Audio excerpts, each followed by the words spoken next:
खुलुमबाय बेयो बड'लेण्ड इंखं टेलिभिजन दिनै 14 मार्च 2022 समबारखालि सानसेनि बरादखौ नोंथांमोननि खाथियाव लाबोदों आं सदानन्द दैमारिया।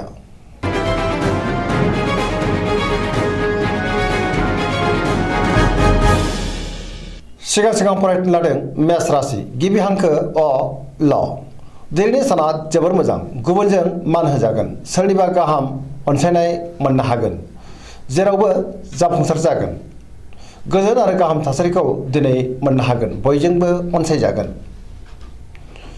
गुबुननि थाखाय मोजां खामानि मावनानै होनोबो हागोन, मावनो लानाय खामानिखौ थि समावनो मावफुंनो हागोन, गोसोखौ दिनै जोबोर गोजोननाय मोनगोन, देहाया मोजाङै थागोन, अब्लाबो नाथाय जानाय लोंनायाव सांग्रां जानांगोन, बयनिफ्रायबा मोजां खौरां फैनो हागौ, रांखावरियाव दिनै जोबोर मोजां, गोबां धोन आरजिनो हागोन, बेफार फालांगियावबो जोबोर मोजां होनजायो, सोरबा लोगोजों बाख्नाय जागोन, न'खराव दिनै अननानै फैगोन, बिमा बिफानि अननाय आरो बोरखौ मोननो हागोन, बिदा फंबायजों मोजां सोमोन्दो थागोन, बहाबा थांनांगौब्ला दिनै जोबोर मोजां आरो मोजाङैनो हान्थिनोबो हागोन, गुबुननि गोसोखौ गोरलैयैनो बोनो हागोन, गोसोनि बोलोआ बांगोन, समाजाव बयजोंबो मान होजागोन, लाइमोनफोरा जोबोर रमान्टिक जागोन आरो बहानिफ्रायबा मोजां खौरां फैनो हागौ, फरायसाफ्रा फरायनायाव गोसो दुंखांगोन आरो मोजां फिथाइ मोनगोन।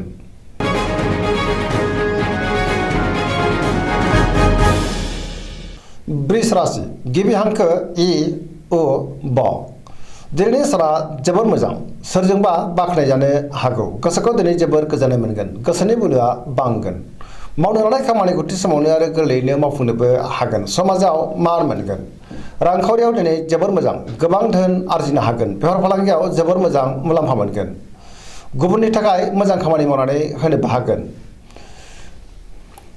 न'खराव बिसि फिसायनि गेजेराव अननानै फैगोन, बिदा फंबायजों मोजां सोमोन्दो थागोन, देहाया दिनै मोजाङै थागोन, गुबुननि हेफाजाबखौ मोननो हागोन, जायखि खामानि मावानो मोनफ्रोमबो खामानियावनो दिनै जाफुंसार जानो हागोन, लोगोफोरनि अनसायनाय मोनगोन, गोसोनि साननाय आरो लुबैनाया मोगथाङाव जाफुंगोन, पजिटिभ एनार्जिनि गोहोम गोग्लैगोन, लाइमोनफोरा जोबोर रमान्टिक जागोन आरो गोसोनि साननायखौ फोरमायलायनोबो हागोन, पजिटिभ एनार्जिनि गोहोमबो गोग्लैगोन, धोरोमारि बिथिङावबो गोसो दुंखांगोन, फरायसाफ्रा फरायनायाव गोसो दुंखांगोन आरो मोजां फिथाइ मोननोबो हागोन।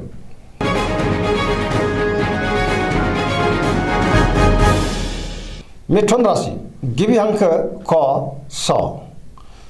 दिनैनि साना जोबोर मोजां, गोजोन आरो गाहाम थासारि मोननो हागोन, गोबां बिथिङाव जाफुंसार जागोन, गुबुननि अनसायनाय मोननानै गोसोखौ दिनै जोबोर गोजोननाय मोनगोन, गोसोआ जोबोर खुसि जागोन, देहाया मोजाङैनो थागोन, रांखावरियाव जोबोर मोजां होनजायो, आरजिनो धोनखौ दोनथुमनो हागोन, बेफार फालांगियावबो जोबोर मोजां, न'खराव दिनै अनलायनाय फैगोन, समाजाव गोबां मान मोननो हागोन, गोसोनि बोलोआ बांगोन, मावनो लानाय खामानिखौ थि समावनो आरो गोरलैयैनो मावफुंनो हागोन, सोरबा लोगोनि हेफाजाबखौ मोननो हागोन, गुबुनजों बाख्नायजानोबो हागौ, लाइमोनफोरनि गोसोआ दिनै जोबोर रमान्टिक जागोन, पजिटिभ एनार्जिनि गोहोमबो गोग्लैगोन, फरायसाफ्रा फरायनायाव गोसो दुंखांगोन आरो मोजां फिथाइ मोनगोन।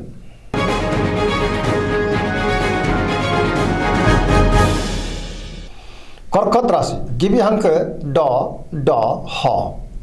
दिनैनि साना जोबोर मोजां, गोसोखौ जोबोर गोजोननाय मोनगोन, सोरबा लोगोनि हेफाजाब मोननो हागौ, गोसोनि साननायफोरा जाफुंगोन, गोसोआव पजिटिभ साननाय फैगोन, गोथों आरो गोग्गो साननो रोंगोन, गियाननि आंखाल जानाय नङा, मावनो लानाय खामानिखौ थि समावनो आरो गोरलैयैनो मावफुंनोबो हागोन, रांखावरियाव दिनै जोबोर मोजां, आयआ बांगोन, बेफार फालांगियाव जोबोर मोजां मुलाम्फा मोननो हागोन, गुबुनजों मोजां सोमोन्दो लाखिनो रोंगोन, न'खराव दिनै अनलायनाय फैगोन, देहाया मोजाङैनो थागोन, गोसोखौ जोबोर गोजोननाय मोनगोन, गुबुननि हेफाजाब मोननो हागौ, रांखावरियाव जोबोर मोजां, समाजाव गोबां मान मोननो हागोन, फरायसाफ्रा फरायनायाव गोसो दुंखांगोन आरो मोजां फिथाइ मोनगोन, लाइमोनफोरनि गोसोआ दिनै जोबोर रमान्टिक जागोन आरो गोसोनि साननायखौ फोरमायलायनोबो हागोन।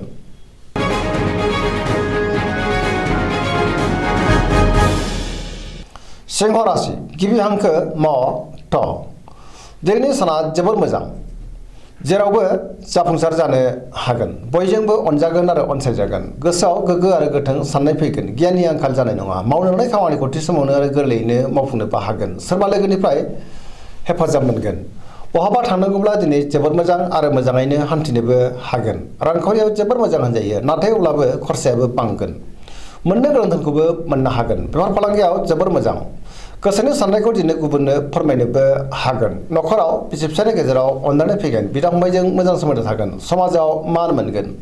गुबुननि गोसोखौ गोरलैयैनो बोनो हागोन। देहायाबो दिनै मोजाङैनो थागोन।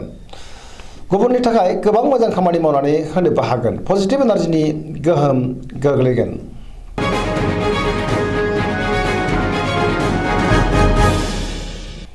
कन्या राशि गिबि हांखो प ट।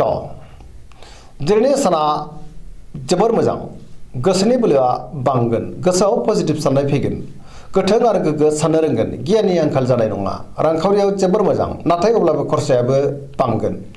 बेफार फालांगियाव जोबोर मोजां। देहायाबो दिनै मोजाङैनो थागोन। गोबां मुंदांखा सुबुंजों लोगो मोनज्लायनो हागौ। न'खराव बिसि फिसायनि गेजेराव अनलायनाय फैगोन। बिदा फंबायजों मोजां सोमोन्दो थागोन। गोबां खामानियाव मुखुब थागोन। सोरजोंबा बाख्नायजानोबो हागौ। गोसोखौ दिनै जोबोर गोजोननाय मोनगोन। पजिटिभ एनार्जिनि गोहोमबो गोग्लैगोन। जायखि खामानि मावा मानो मोनफ्रोमबो खामानियावनो दिनै जाफुंसार जानो हागोन। देहाया मोजाङैनो थागोन। अब्लाबो नाथाय जानाय लोंनायाव सांग्रां जानांगोन। गुबुननि थाखाय गोबां मोजां खामानि मावनानै होनोबो हागोन। लाइमोनफ्रा जोबोर रमान्टिक जागोन आरो गावबा गावनि गोसोनि साननायखौ फोरमायलायनोबो हागोन।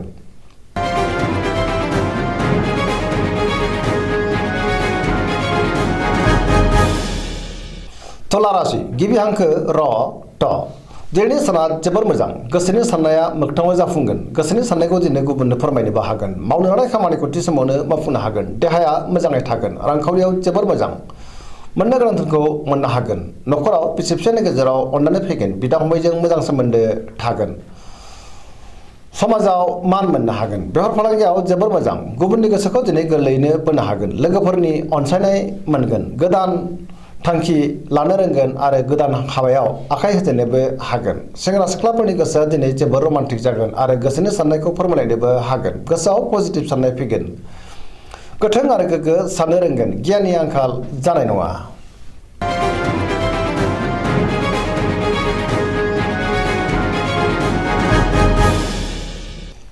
वृश्चिक राशि गिबि हांखो न स। दिनैनि साना जोबोर मोजां। गोसोखौ जोबोर गोजोननाय मोनगोन। समाजाव लोगो लेवा बांगोन। सोरबा गोजाम लोगोजों बहाबा लोगो मोनज्लायनो हागौ। गोसोआव गोग्गो आरो गोथों साननाय फैगोन। मावनो लानाय खामानिखौ थि समावनो आरो गोरलैयैनो मावफुंनोबो हागोन। समाजाव गोबां मान मोननो हागोन। गुबुननिफ्राय थोजासे हेफाजाब मोनगोन। गोसोनि साननाया मोगथाङाव जाफुंगोन। गोसोनि बोलोआबो बांगोन। समाजाव गोबां मान मोननानै गोसोखौ जोबोर गोजोननाय मोनगोन। न'खराव बिसि फिसायनि गेजेराव अनलायनाय फैगोन। रांखावरियाव दिनै जोबोर मोजां। गोबां धोन मोननो हागोन। बेफार फालांगियाव जोबोर मोजां मुलाम्फा मोनगोन। देहाया दिनै मोजाङै थागोन। गुबुननि हेफाजाबखौ थोजासे मोनगोन। फरायसाफ्रा फरायनायाव गोसो दुंखांगोन आरो मोजां फिथाइ मोननोबो हागोन।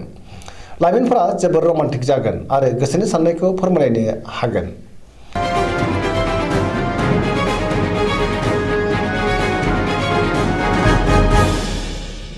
धनु राशि गिबि हांखो ढ फ भ।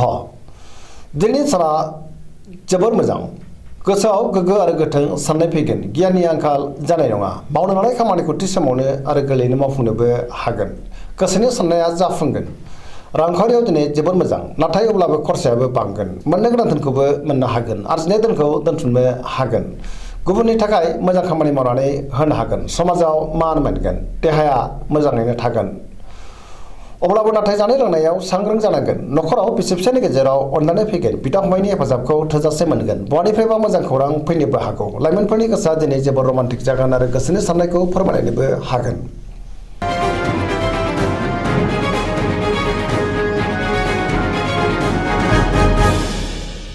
मकर राशि गिबि हांखो ख ज।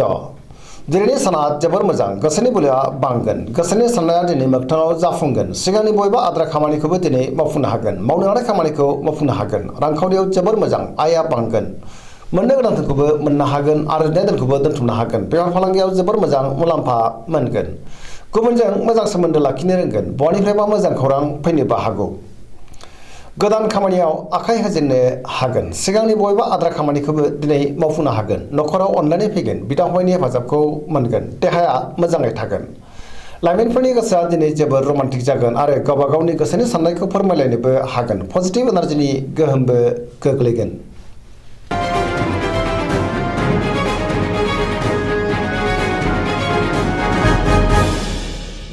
कुम्भ राशि गिबि हांखो ग स स दिनैनि साना जोबोर मोजां गोसोआव पजिटिभ साननाय फैगोन गोसोखौ जोबोर गोजोननाय मोनगोन मावनो लानाय खामानिखौ थि समावनो आरो गोरलैयैनो मावफुंनोबो हागोन बहानिफ्रायबा मोजां खौरां फैनोबो हागौ समाजाव गोबां मान मोनगोन गोबां मुंदांखा सुबुंजों लोगो मोनज्लायनो हागौ रांखावरियाव जोबोर मोजां मोननो गोनां धोनखौ मोननो हागोन आरजिनाय धोनखौबो दोनथुमनो हागोन बेफार फालांगियाव जोबोर मोजां मुलाम्फा मोनगोन देहाया मोजाङैनो थागोन गुबुननि थाखाय मोजां खामानि मावनानै होनोबो हागोन बिमा बिफानि अननाय आरो बोरखौ मोनगोन बहाबा थांनांगौब्ला दिनै जोबोर मोजां आरो मोजाङैनो हान्थिनोबो हागोन पजिटिभ एनार्जिनि गोहोम गोग्लैगोन लाइमोनफ्रा बहानिफ्रायबा मोजां खौरां मोननो हागौ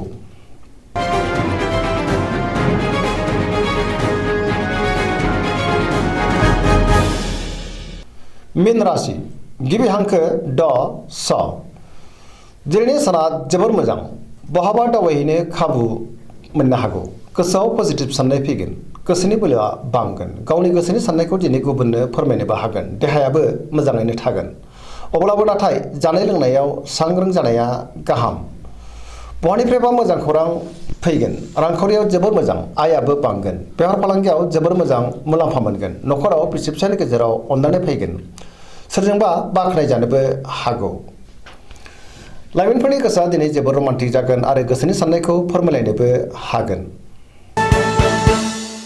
दिनैनि राशि फरायनाया एसेनोसै जोबनायाव बेखौनो खावलायो जाहाथे नोंथांमोना सानफ्रामबो जोंनि बे बड'लेण्ड इंखं टेलिभिजनखौ नायबाय थायो आरो साबस्क्राइब खालामो लोगोसे लाइक खालामो आरो शेयार खालामो एसेनोसै गोजोन्थों